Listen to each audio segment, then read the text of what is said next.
송은재 TV 시작합니다. 윤석열 대통령이 이제 오늘부터 비서실 인선, 그러니까 비서실장에는 정진석, 정무수석에는 홍철호 의원입니다. 이 경기도 김포에서 재선을 했죠. 이번 총선에서 떨어졌습니다. 굽네 치킨 프랜차이즈 사업을 성공한 사람입니다.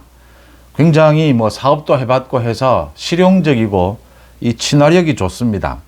홍철호를 선임을 했습니다. 그래서 윤 대통령이 이제는 조금 혼선, 고민을 딛고 오늘부터 본격적으로 이제 국정 운영에 자신감을 갖고 인선을 시작을 했습니다. 정진석, 홍철호 모두 임명을 하면서 윤 대통령이 이 브리핑실로 내려와서 설명도 하고 기자들의 질문도 받았습니다. 1년 5개월 만이라고 합니다. 윤석열 대통령이 기자회견을 재개한 것입니다. 국민들과의 소통을 강화하겠다, 달라지겠다. 그런데 지금 민주당에서 이 정진석 비서실장을 임명하고 홍철호 정무수석을 임명을 하는데 민주당에서 여기에 대해서 비판을 하는 것은 야당의 자유입니다. 그런데 대통령실 이 인선과 관련해서는 윤 대통령의 전권입니다. 이 문제에 대해서 왈부왈부할 것이 아니고요. 총리도 마찬가지입니다. 국회의 인준을 받아야 한다라고 하는 것이지 그건 윤 대통령이 임명을 하는 겁니다. 인준을 해줄 건지 말 건지는 이제 민주당 몫이고요. 이재명과 만나기로 되어 있으니까 윤 대통령이 이재명의 의견도 들어보고 총리는 임명을 하겠다라는 것이고요. 지금 이게 오늘 이렇게 대통령실에 인선이 있으면서 오늘부터 이 윤석열 대통령과 이재명의 양자회담, 이 양자회담 실무 협의를 하기로 되어 있었습니다. 한호섭 정무수석이 지난 19일에 이 대통령이 이재명과 통화를 하고 난 다음에 곧바로 이 천준호와 전화를 해서 그러니까 오늘 오후 3시에 실무 협의를 하자. 이 의제나 이런 부분들 또 형식 아직 날짜도 잡히지는 않았습니다. 이런 걸 의논을 하자라고 통화를 했습니다. 그래서 오늘 오후 3시로 약속이 되어 있는데 오늘 이렇게 비서실장과 정무수석 인선이 발표가 된 겁니다. 윤석열 대통령이 이제 결정을 한 겁니다. 그러면 이 전 정무수석 한호섭과 협의를 해봐야 큰 의미가 없습니다. 이제 새로운 정무수석과 이 이재명의 비서실장이 협의를 하는 것이 맞습니다. 그래서 오늘 오전에 전화를 해서 천준호에게 양해를 구했습니다. 일이 이렇게 됐다. 오늘 이렇게 인선이 있다, 정무수석에. 그래서 내일로 좀 미루자라고 하니까 천준호가 좋다라고 했습니다. 알겠다, 이해를 한다. 대통령실에 인사가 났으니까 내일로 미루는 건 당연한 겁니다. 그래서 내일로 미뤘고 지금 홍철호 신임 정무수석이 내일 천준호와 만나기로 되어 있습니다. 그런데 민주당에서 지금 이걸 또 트집을 잡고 있습니다. 대통령과 민주당의 당대표가 이렇게 만나는데 여기에 소극적인 것이 아니냐. 실무 협의를 일방적으로 미루느냐.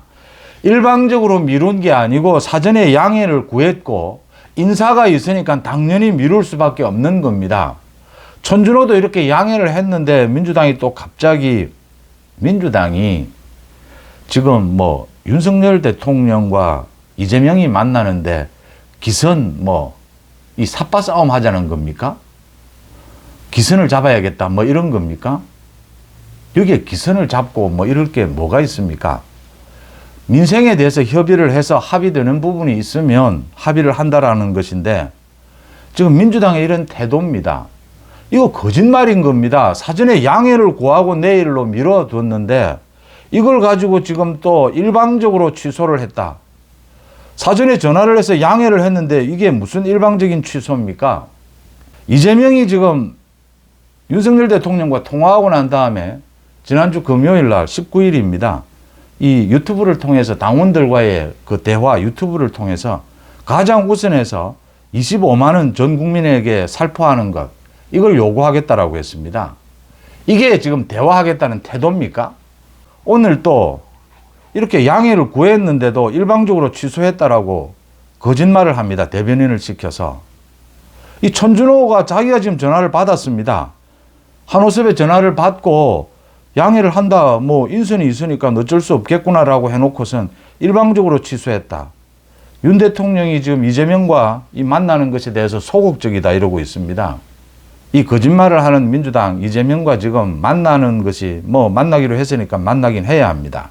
그런데 이 좀 준비를 철저히 해서 뭐 급할 것은 없다. 급하지 않게 이런 거짓말을 하고 이런 태도에 대해서는 따끔하게 지적을 하고 정리를 하고 난 다음에 비서실장과 지금 정무수석이 바뀌었기 때문에 충분히 준비를 거친 다음에 하는 것이 맞다. 이렇게 거짓말하는 것도 문제고 지금 무슨 그 25만 원 전 국민 살포하자 그걸 제1순위로 협의를 하자라고 합니다. 윤 대통령은 며칠 전에 분명하게 선을 그었습니다.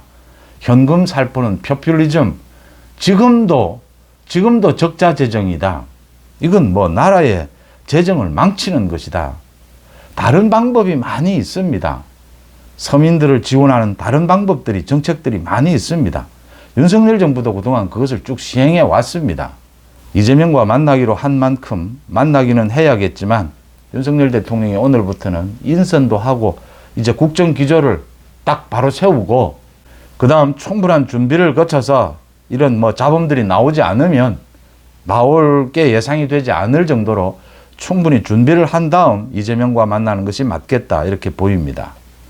그 다음 국민의힘 당은 좀 이 대통령실에 비해서 당은 좀 혼선을 겪고 있습니다. 이게 지금 조기 전당대회를 하고 그때까지 준비를 위해서 윤재옥 권한대행이 비상대책위원장을 맡기로 이렇게 의견이 모아졌는데 오늘 이 당선인 총회가 있었습니다. 이 총회에서 윤재옥 권한대행이 비대위원장을 맡지 않겠다라고 했습니다. 다음 달 3일 원내대표, 새 원내대표가 선출이 됩니다. 새 원내대표를 뽑으면 그때 결정을 하자. 새 원내대표가 비대위원장을 맡든지 또 아니면 뭐 다른 사람이 맡든지 새로운 비대위를 꾸리든지 이렇게 하자라고 했습니다. 윤재옥이 이렇게 비대위원장을 맡지 않겠다라고 한 것, 이 낙선자들입니다. 주로 수도권의 낙선자들, 수도권의 의원들을 중심으로 해서 이 비대위를 혁신형으로 꾸리자. 지금 전당대회를 하는 것이 말이 되느냐. 그러니까 관리형으로 해서 윤재옥이 맡아서 조기 전당대회로 가는 것이 맞지 않다. 혁신형으로 해서 당을 완전히 지금 개혁해야 된다. 이런 주장들이 폭발을 했습니다. 뭐 경선 룰도 50대 50으로 하자. 국민 이 여론을 50% 넣자. 이런 주장들이 터져 나오니까 윤재옥 권한대행이 비대위원장을 맡지 않겠다라고 했습니다. 지금 수도권을 중심으로 해서 뭐 영남당에 대한 비판도 있고 수도권을 중심으로 해서 당을 혁신해야 한다. 경선 룰을 바꿔야 한다. 이게 조기 전당대회를 앞두고 이 수도권 낙선자들 또 의원들을 중심으로 해서 수도권이 좀 주도권을 잡겠다라고 하는 그런 주장까지라면 제가 이해를 하겠습니다. 뭐 그건 정치에서 이 뭐 어떤 경쟁을 앞두고 누구나 주도권을 잡기 위해서 자기 주장을 하는 것, 그것까지는 제가 이해를 하겠습니다. 그런데 정말로 지금 혁신형 비대위를 만들고 당을 혁신하고 전당대회는 뒤로 미루자. 이런 주장이라면 비대위원장을 누구로 해서 당을 어떻게 혁신할 겁니까? 윤석열 정부 들어서 지금 비대위 4번째입니다. 당이 혁신이 됐습니까? 당을 어떻게 혁신하자는 겁니까? 영남을 또 무시하자는 겁니까? 영남도 중요하고 수도권도 중요합니다. 그 부분을 갈라치기 해서 이득을 보겠다라고 하는 정치인은 당을 나가면 됩니다. 국민의힘의 이 지지층의 힘은 영남과 수도권이 함께 단합하는 것입니다. 그 방법을 찾아내지 못하는 정치는, 그런 정치인은 국민의힘에서 필요 없는 정치인이다 이렇게 봅니다. 민주당도 마찬가지입니다. 호남과 수도권의 관계라는 게. 그런 단순한 것 가지고 물론 뭐 약간의 갈등 또 주도권을 잡기 위한 이 공격, 방어 그런 정도는 이해를 합니다. 지금 당을 혁신을 먼저 하자. 뭐 어떻게 혁신하고 비대위원장 누구로 지금 혁신이 가능합니까? 국민의힘 지도부를 조기 전당대회를 통해서 지도부를 선출을 하면서 당의 혁신 방안을 논의할 수가 있습니다. 지금 이 분위기를 조기 전당대회를 통해서 바꾸자, 혁신을 해야 된다면 전당대회를 통해서 논의를 하고 새 지도부를 통해서 당을 혁신해 나가자. 이게 지금 가장 필요한, 가장 현실적인 방법이 아니냐라는 것입니다. 그런데 그걸 반대를 하면 뭐 비대위원장 지금 또 누구를 뽑아서 당을 어떻게 혁신한다는 겁니까? 새로 뽑힐 국민의힘의 리더십 지도부는 가장 바람직한 것은 윤석열 대통령의 말을 잘 듣는 당 지도부가 되어서도 안 됩니다. 또 윤석열 대통령과 각을 세우는 사사건건 갈등을 일으키는 그런 지도부, 그런 여당 지도부는 필요 없습니다. 말 그대로 화합하는 것입니다. 조화로운 것입니다. 때로는 견제, 보완하고 때로는 정말 원팀으로 한마음으로 움직이고 이런 좀 생산적인 여권, 당정 관계가 되어야 한다. 그런 점에서 당정이 조화가 되어야 된다라는 것입니다. 현실적으로 조기 전당대회를 하는 것이 당을 혁신하는 가장 현실적인 방법입니다. 이렇게 그냥 반대하고 그냥 혁신형 비대위를 만들고 전당대회를 뒤로 늦추자라고 하면 혼란만 더 계속될 뿐입니다. 다음 달 3일 원내대표를 이제 뽑아서 비대위를 해서 또 전당대회를 준비하는 이 방안이 논의가 되어야 하는데 다음 달 원내대표로 낙동강 벨트에서 이번에 민주당을 이기고 사선 의원이 됐습니다. 그러니까 부산 강서의 김도읍 의원입니다. 김도읍 의원은 뭐 법사위에서 법사위원장도 하고 이 법률을 제정하는데 민주당이 지금 법률 입법권을 남용하고 있기 때문에 그것을 막는데 최일선에 섰던 사람이 그동안 김도읍입니다. 그래서 김도읍에 대해서는 다들 잘 아시는데 김도읍이 가장 유력하다 이렇게 거론이 되고 있습니다. 가능한 한 관리형으로 해서 최대한 빨리 조기 전당대회를 하는 것이 현실적입니다. 수도권에서 불만을 터뜨리고 당을 개혁해야 한다, 경선 룰을 바꿔야 한다 다 주장할 수 있습니다. 그런데 그건 주장 정도에 그쳐야 합니다. 정말 그렇게 하자, 혁신형 비대위를 꾸리자, 뭐 전당대회를 뒤로 늦추자, 그게 현실적인 방법은 아니다라고 하는 점 지적해 두고요. 한동훈 말씀을 끝으로 드리겠습니다. 지금 뭐 한동훈이 윤 대통령의 이 초청을 사양을 했다. 그래서 오늘도 김경률이 또 방송에 나와서 한동훈과 통화를 했다라고 하면서 여러 가지 뭐 한동훈이 불만을 갖고 있다, 윤 대통령에 대해서 이런 이야기를 떠드니까 또 각종 일부 언론에서 그걸 받아서 이제 앞으로 한동훈이 윤 대통령과는 차별화를 시도해서 각을 세우고 뭐 한동훈 자기 정치를 한다, 한동훈의 뭐 새로운 정치의 길을 연다, 뭐 이렇게 분석을 합니다. 한동훈이 일단 김경률을 멀리해야 합니다. 김경률의 의견이 한동훈의 의견이 아니다라는 걸 분명하게 선을 그어야 합니다. 한동훈에게 전혀 도움이 되지를 않습니다. 한동훈은 지금부터는 좀 경륜이 있는, 나이 많은, 경험이 많은 이런 조언을 받아야 될 필요가 있습니다. 왜냐하면요, 앞으로 윤석열 정부가 3년이 남아 있습니다. 한동훈은 여권의 대표적인 차기 대권 주자입니다.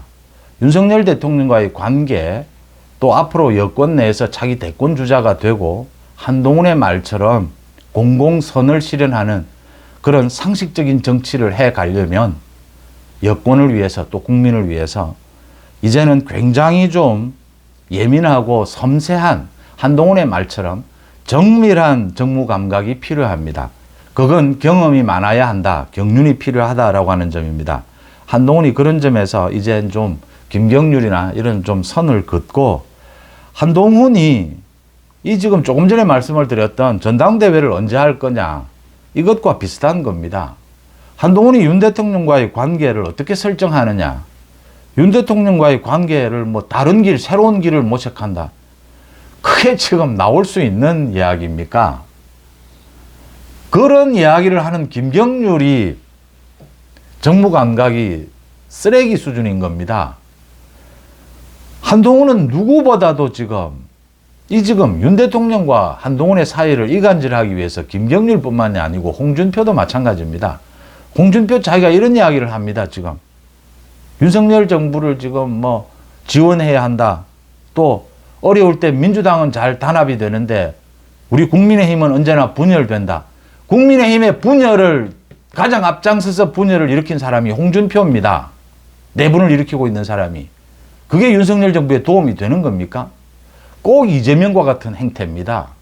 자기가 그런 일을 저지르고 있으면서 자기가 오히려 그걸 가지고 거울을 보고 이야기하는 것처럼 지금 그걸 남의 일처럼 이야기를 합니다. 이재명이 그렇지 않습니까? 형수 쌍욕을 한 이재명이 지금 정치를 좀 품격 있게 해야 된다 이럽니다.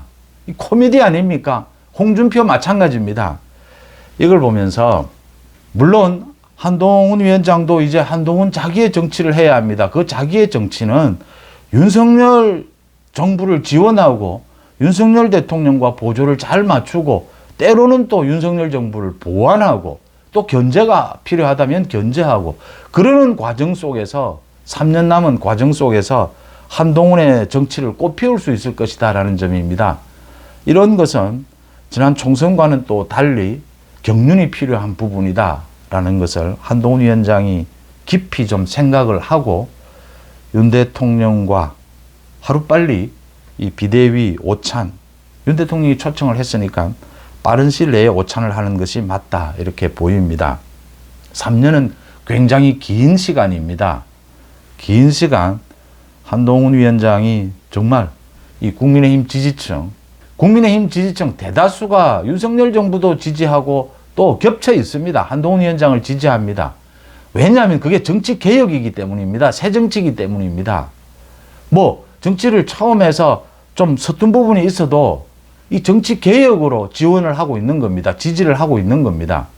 그런 부분을 잘 읽어서 한동훈 위원장이 여러 가지 이제는 좀 숙성된 경륜이 있는 그런 결정들을 해갈 필요가 있다.